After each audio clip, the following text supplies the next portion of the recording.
বিগত বছরগুলোতে ঢাকা বিশ্ববিদ্যালয়ের হলে আদু ভাইদের থাকার ব্যাপক নজির ছিল। বিগত 17 বছরে হলগুলোতে নিষিদ্ধ সংগঠন ছাত্রলীগের নেতাকর্মীরা যেখানে ছাত্রত্ব শেষ হওয়ার পরেও 5 থেকে 6 বছর অনায়াসেই থাকতেন, সেখানে স্নাতকোত্তরের ফলাফল প্রকাশের 3 দিনের মাথায় সিট দখলে রাখার সংস্কৃতি ভেঙে হল ছেড়ে এক অনন্য নজির গড়েছেন ঢাকা বিশ্ববিদ্যালয়ের ছাত্র শিবিরের সেক্রেটারি মহিউদ্দিন খান। 25 এপ্রিল রাতে তিনি হলে থাকা তার আসবাবপত্র নিয়ে হল ত্যাগ করেন। বিষয়টি তিনি নিজেই তার ফেসবুক পোস্টে নিশ্চিত করেছেন। এমন কীর্তিতে নেটিজেনদের প্রশংসায় ভাসছেন তিনি।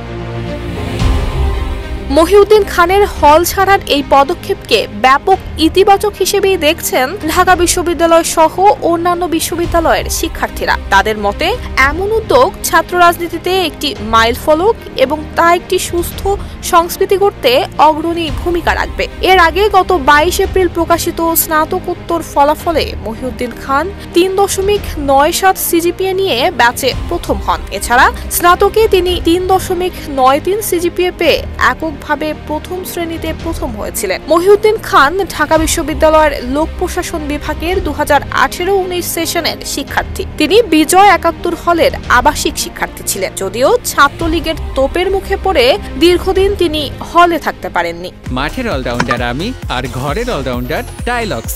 টাইলক্স টয়লেট ক্লিনার, ক্লিন মানেই টাইলক্স। ফেসবুকে দেয়া এক পোস্টে মহিউদ্দিন খান বলেন, হলের সুন্দর এই পরিবেশ চলমান থাকবে যদি ছাত্র জীবন শেষ হওয়ার পর আমরা নিয়ম মেনে হল ছেড়ে নিজেদের অনুজদের অধিকার বুঝিয়ে দিই।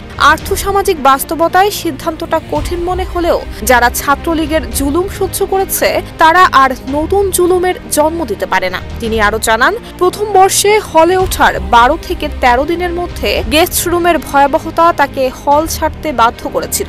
এরপর দ্বিতীয় বর্ষের শেষ দিকে লিগ্যাল এলিমেন্টে থাকার সুযোগ পেলেও 2023 সালের 23 জানুয়ারি এক ভয়াবহ রাতের কথা উল্লেখ করে তিনি বলেন, শাহরিয়াত ও মাহমুদের উপর ছাত্রলীগ যে নির্যাতন চালায় তার জেরে আমাকেও ঝুঁকির মুখে হল ছাড়তে হয়েছিল। এরপর মাসের পর মাস হল মুখ হওয়া যায়নি।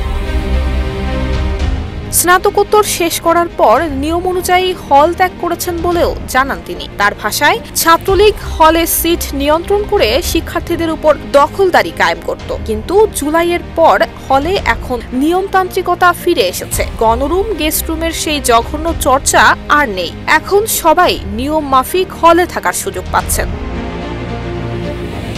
Desk report, Dhaka post.